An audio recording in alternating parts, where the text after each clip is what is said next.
Gentlemen, na pag-uusapan natin as sort of a test case na tong local tobacco industry, although it may be the situation may reflect other industries, no? Pero yung tobacco is very interesting, not only because it's in the news nowadays, but because you have what has been labeled by some newsmen as a David and Goliath situation, wherein it sort of shows how a relatively smaller entrepreneur would fare in this country if he comes up against a giant, a multinational giant.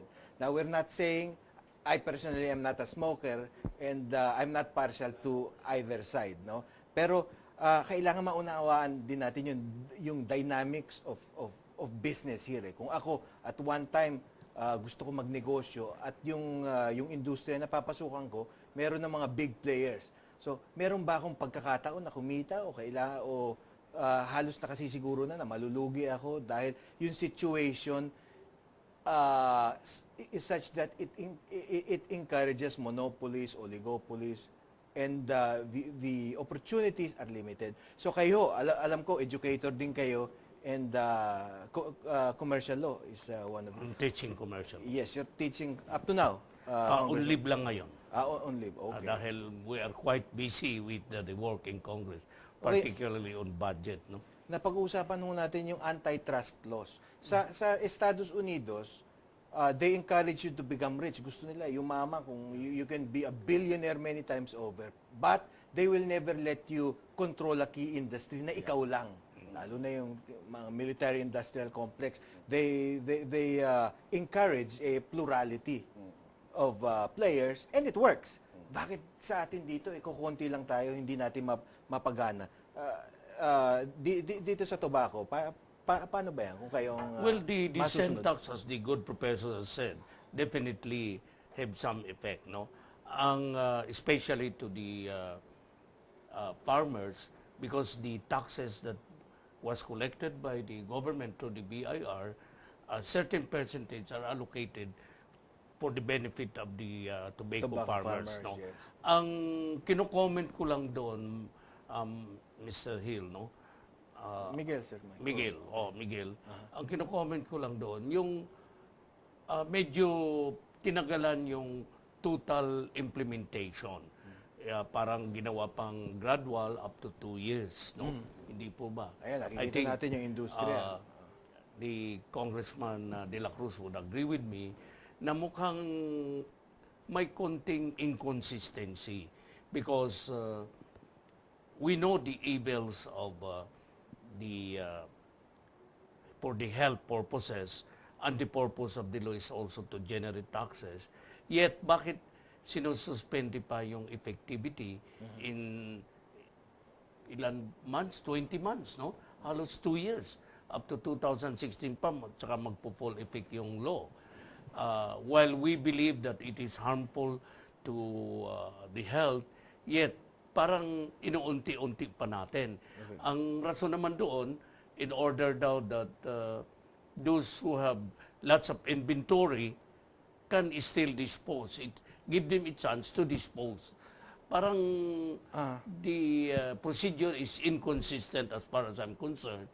Dahil we have agreed already on the evils and the purpose of the law, that the law would try to protect the evils that causes lung cancer or unhealthy to the smoker. Yet, bakit sinususpende pa ng maybe 6 months would be reasonable, but not 2 years. 2 years. Almost 2 years, 20 months.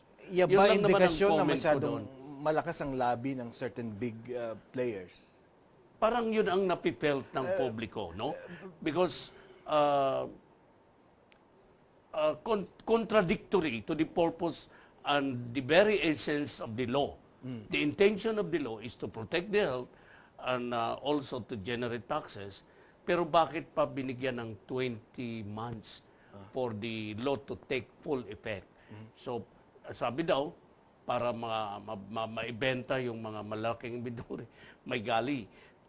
20 months is 2 months. Ang ibig sabihin, baka mayroon na naman mag-smuggle pa yan para mamaya i-extend pa yan. Yan ang problema na. to me, dapat i-shorten. Maybe 6 months would be good enough. Congressman Dela Cruz, alam naman natin lahat na if you are big, if you have the logistics, if you have the finances, you have the advantage. So in any free market nandun yon. Pero is the playing field uneven because yung advantages ng certain big players can be considered the undue advantage, meaning to say that the system protects the big at the expense of the small. Yung iba sinasabi because the big can line the pockets of people in power. No? Hindi naman natin sinasabing totoo yan, pero maraming naniniwala na ganyan. So sa inyo, kasi napag-uusapan na rin natin itong anti-trust laws. No? So ano yung punto de vista nyo dyan? Unang-una yung sa antitrust, matagal na namin kami na Kuya Emil, Congressman Ong, and all the others, matagal na namin gusto magkaroon talaga ng antitrust law para magkaroon nga ng level playing field. Kasi nakita natin, in some sectors, nung nagkaroon ng na-break up yung mga monopolies or duopolies, nagkaroon na mas mayabong, mas maayos, mas robust. Yung telecoms is talagang yan ang shining example. Yan ang telecoms. Wag sana bumalik sa dati. Dahil may parang medyo nagaganon eh. Meron mga ganon na may mga ganon na mga pwersa. At siyempre airlines, ganyan din. Merong efforts na may magkaroon ng plurality. Ako, especially in the case of the tobacco industry, tiga Ilocos ako eh. So I'm very much interested na kaya nga nung nagkakaroon ng diskusyon tungkol diyan sa tobacco dito sa syntax at saka sa tobacco industry, ang sinasabi namin, bigyan natin ng mga farmers ng choices. Sino pwedeng bumili sa kanila para hindi lang nakukontrol. Kasi pag iisa lang ang tigabili ng kanilang produkto, eh di kahirapan na mangyayari doon. Para rin yan nangyayari ngayon sa bawang. Para rin yan nangyayari. Yung mga traders, hinawakan na nila yung mga production, nagkakaroon na ng problema. The same is true in the case of the tobacco industry. Kaya nga maganda na nagkaroon nga yung sinasabi natin na syntax, at least doon nagkaroon ng pagbabago pagdating sa structure at kung paano magkakaroon ng competition sa loob ng industriya na ito. Kasi ang importante dito, unang-una yung mga farmers matulungan. Matutulungan mo yung mga farmers kung mas marami silang pwedeng paglakuan ng kanilang produkto. Matutulungan mo naman yung mga yung mga naninigarilyo. Hindi naman natin maaalis kaagad yung naninigarilyo eh. Maski na anong gawin natin, ginagawa na rin natin ngayon, Mayroong may health undertakings under the dapat syntax at least law. may pansalo dun sa mga magkakasakit. May pansalo, maski na dun sa, in the case of the tobacco farmers and the tobacco producing regions, meron din kasi yung 1177 eh. Meron talagang binabalik ang sa pamamagitan ng proceeds sa syntax, may binabalik para sa mga regions for purposes of having alternative crops. Nangyayari yun. Pero in addition to that, Miguel, ang sa tingin ko ang importante dito is choice. You must have choices, especially for the consumers. So break up the monopoly. Oo, kasi kung otherwise, ang mangyayari sa atin, seller's market. Hindi lang seller's market, kagaya niyan. Ang gusto mo, magkakaroon ka ng hamburger. Kung isa lang pinagkukunan mo ng hamburger, di problema ka na doon. Kaya ako naman natatanong yan, sir, dahil sinasabi nga natin na napakalaki, bilyon-bilyon ng revenues ng pamahalaan dito sa industriya na to. So that gives you an idea na malaki talaga yung industry, how much wealth is being generated. And based on my research, there are something like 1.3 million Filipino families, who benefit directly or indirectly Sa tobacco from the industry. tobacco industry. Yes. And yet kung titingnan mo yung mga larawan nakikita natin sa ating mga Sa amin, sa Ilocos. Parang hirap pa rin eh. Hindi pa rin nila nararamdaman yung sarap siguro, yung ginhawa na nararamdaman siguro ng mga executives ng certain big corporations dito na nakikinabang sa produkto nila. Kaya nga diyan papasok nga ang tinatawag natin. That is the reason why that is the reason why we have government, that is the reason why we have a state.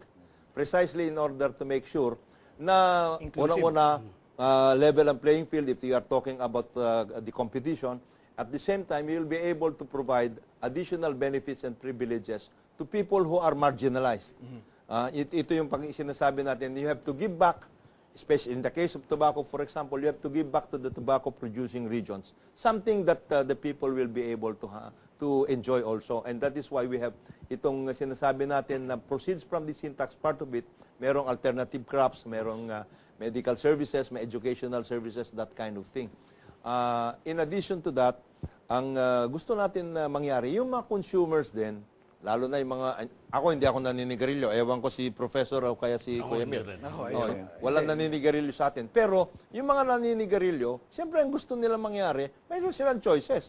Kung halimbawa, ang ibinibigay mo lang sa kanila ay mahal, kaya ba nila yun? Hindi nila kaya lahat yun. Paano naman yung may mga gusto manigarilyo? Sir, naiisip ko tuloy yung mga kaibigan natin, yung isang business group, yung Federation of Philippine Industries. Na meron silang slogan, ewan ko kung sinasa puso ng ating mga kababayan yung Buy Pinoy, Buy Local. Diba? Actually, matagal na yan, Miguel, by the way. NEPA. Filipino First Policy. President Garcia pa yun. Kami siguro ni Kuya Emil lang nakakaintindi nun dahil kami mas matanda sa inyo. Pero ang Filipino First Policy, tapos meron National Economic Protectionism Association para yung mga Pinoy magkaroon ng pagkakataon. Kung masyado naman natin pinapamahagi lamang sa iilan yung mga industriya natin o yung mga ibang sektor, kawawa tayo. Dapat palaguin din natin ang ating mga sariling atin. Kasi paano tayo magko-compete? Lalo ngayon, 2015, next year, ma-open up ng ASEAN. O kung wala tayong mga Filipino companies who can withstand competition, di problema. So if we're not competitive, it's a game of competition. And that is the reason why government has to come in order to provide Filipino entrepreneurs, Filipino companies, Filipino industrialists, the means by which we will be able to compete. Yun ang importante doon. Kaya nakikita namin dito, there are several legislation that has to come out. One, of course, is already the sin tax. No? The other one is yung sinasabi natin na antitrust law. Yes. Importante yun. Importante yun. Dahil hindi naman sa ayaw natin magkaroon ng malalaking kumpanya. Hindi. Gusto rin natin magkaroon tayo ng maraming kumpanya. Maraming malalaking kumpanya. Hindi yung iisa lang o dadalawa lang na malaking kumpanya. Para mayroong competition. Kaya nga, tama yung sinasabi mo kanina, Miguel, na sa Amerika, okay, magkaroon tayo ng a culture of excellence, a culture of competition, a culture of creativity. Ang importante, bigyan ng pagkakataon yung mga merong ganon na ambisyon. Yung mga meron silang good ideas, may vision, may konting kapital, pero syempre hindi billion. Oo. Okay. Kagaya ng sinasabi mo ngayon, land bank, dapat para sa farmers yan.